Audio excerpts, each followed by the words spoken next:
Assalamualaikum warahmatullahi wabarakatuh, teman-teman cerdas dan smartku sekalian. Berjumpa lagi dengan saya Mulyadi Rizky Nasution di channel kesayangan kita, Mulya Nasution Channel. Pada kali ini kita akan membahas atau mereview sebuah buku yang sangat fenomenal. Sebelum menonton video ini, jangan lupa klik like, share, komen, dan jangan lupa subscribe karena subscribe itu gratis.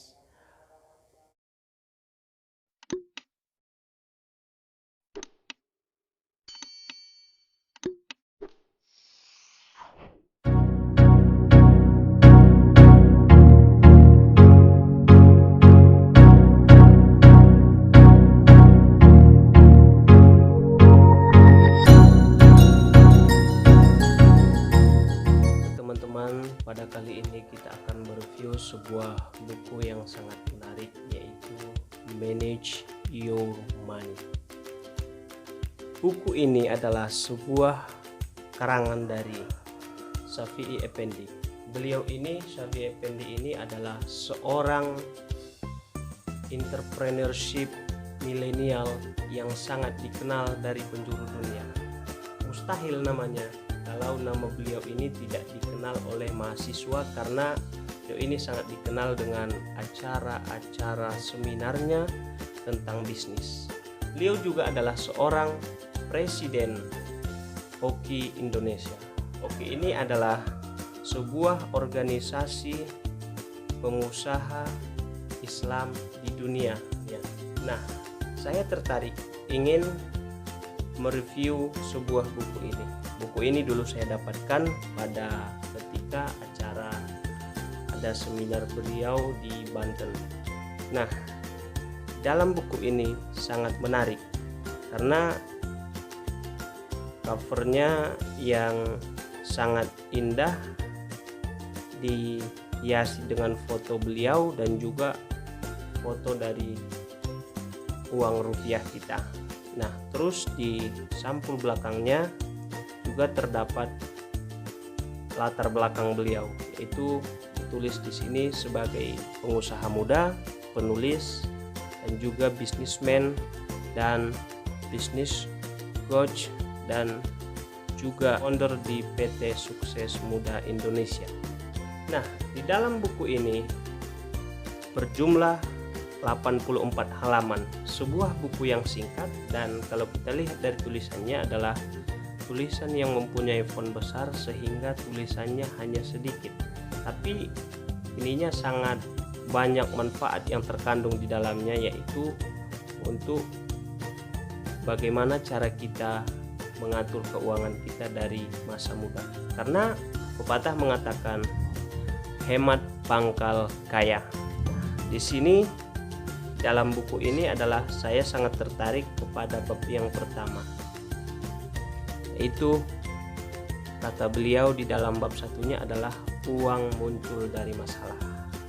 Nah, di bab kedua, fakta unik tentang uang. Di sini juga akan dijelaskan bagaimana sih keunikan uang ini. Dan yang ketiga, beri arti positif tentang uang. Nah, kita memberikan sebuah pengertian bagaimana di dalam bab 3 ini apa sih arti positif dari uang. Di bab keempat, memahami cara kerja uang, bagaimana uang itu didapat, bagaimana uang itu bisa tersalurkan, dan bagaimana uang itu cara menjaganya supaya tidak cepat habis, tapi apa yang kita butuhkan selalu tertutupi. Nah, di bab yang kelima, kenali apa itu aset, liabilitas, dan investasi. Di sini juga kita diajari untuk berinvestasi, yaitu menanamkan sebuah modal untuk menjalankan usaha. Dan di bab yang terakhir, ayo saatnya bertransformasi. Dan di halaman terakhirnya tadi ditutup dengan sedekah.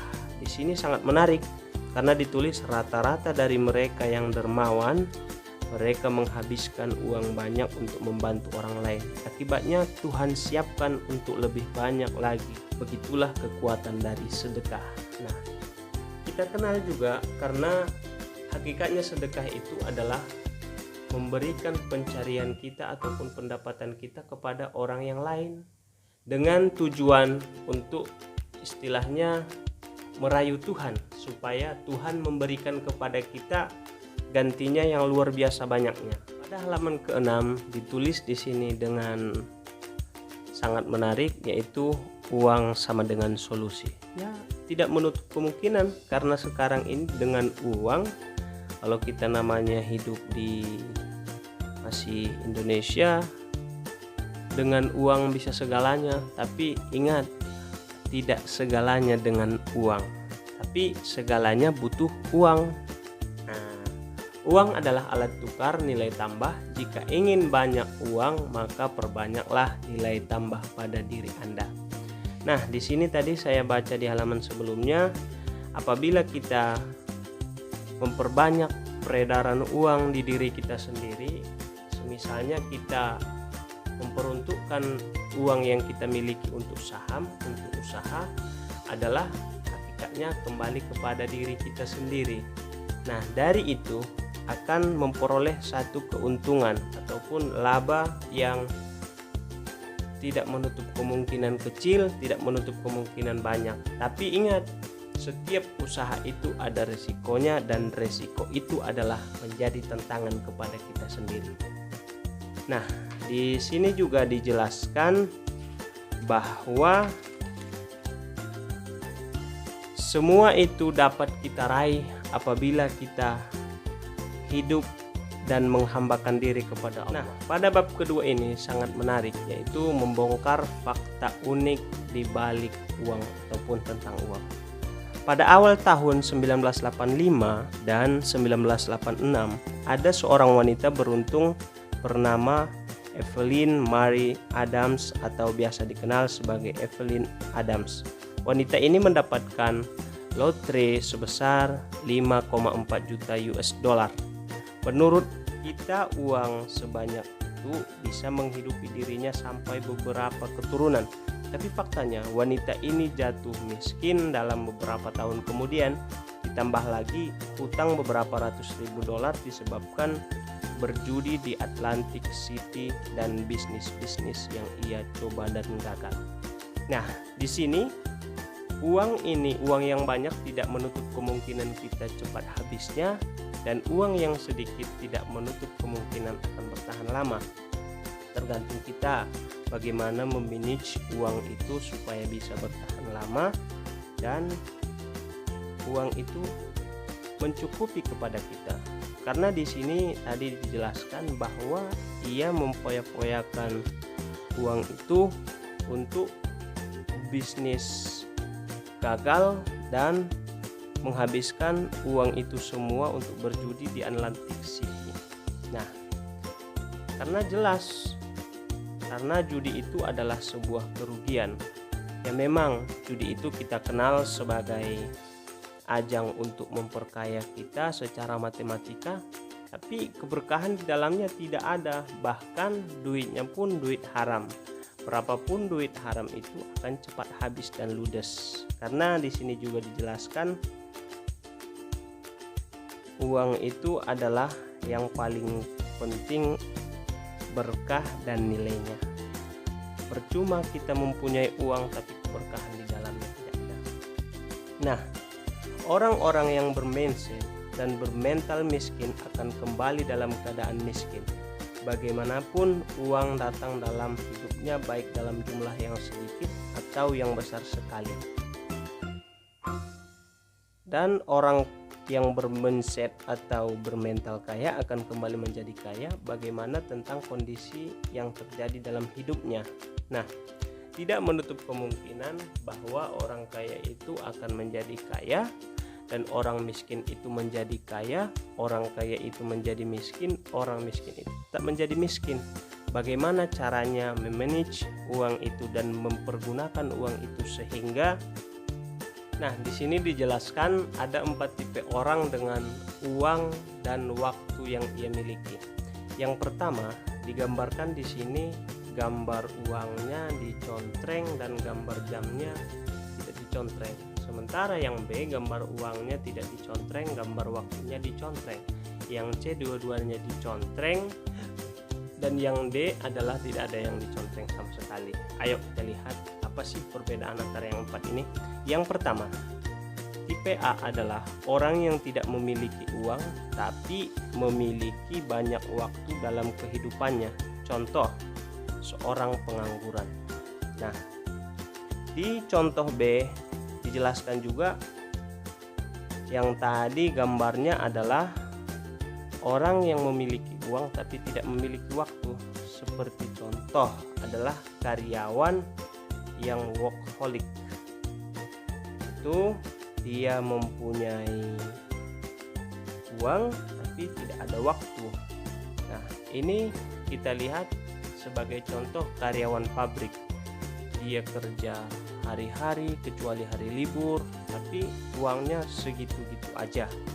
Tapi yang C adalah tipe orang yang tidak punya waktu dan tidak punya uang. Nah, yang ini dapat paling parah dari keempat tipe ini. Contoh, pengacara ataupun pengangguran banyak acara. Nyinyir sana, nyinyir situ, tidak ada manfaat. Tipe keempat adalah tipe yang memiliki banyak uang dan juga memiliki banyak waktu. Dan dia juga banyak investasi di mana-mana, dan di sini dicontohkan adalah pengusaha dan investor ataupun sebagai bos. Tidak hanya bos sebetulnya, kalau kita pandai memanage uang kita, nah, dari uang itu bisa menghasilkan uang lagi. Tapi ingat, di agama kita tidak boleh dengan cara menggunakan riba. Nah, di sini juga sangat menarik. Bodoh sekali rasanya jika hari ini masih ada orang yang menuhankan uang yang notabene hanya sebuah alat. Nah, dari keempat contoh itu di sini diskat. Tidak selamanya uang itu berfungsi untuk kita. Seperti namanya kesehatan. Kesehatan ini sangat perlu dan tidak bisa dibayar oleh uang. Karena uang itu hanya sebatas alat. Nah, di bab ketiga, arti positif tentang uang. Semua yang terjadi di dunia ini tidak akan ada artinya. Ada artinya sampai kita yang memberi arti. Nah, di sini di dunia ini dikatakan di sini adalah bersumber dari pengetahuan kita. Kenapa saya katakan bersumber dari pengetahuan kita? Karena yang memberikan sebuah arti kepada deskripsi sesuatu yang ada di dunia ini butuh pikiran. Apalagi kita mempunyai ilmu filosofi, itu cinta kebijaksanaan. Di sini juga dituliskan tangan di atas lebih baik daripada tangan di bawah. Jelas, karena sudah kita lihat, apabila kita tangan di atas, otomatis kita yang mempunyai uang. Apabila kita tangan di bawah, berarti kita yang butuh uang. Halaman 66 ini kita harus biasa membedakan apa kebutuhan, apa keinginan. Karena ada sebuah pepatah, bergayalah sesuai kemampuanmu, jangan sesuai dengan keinginanmu. Karena yang kita butuhkan adalah pakaian yang biasa, yang rapi. Tapi keinginan kita apa?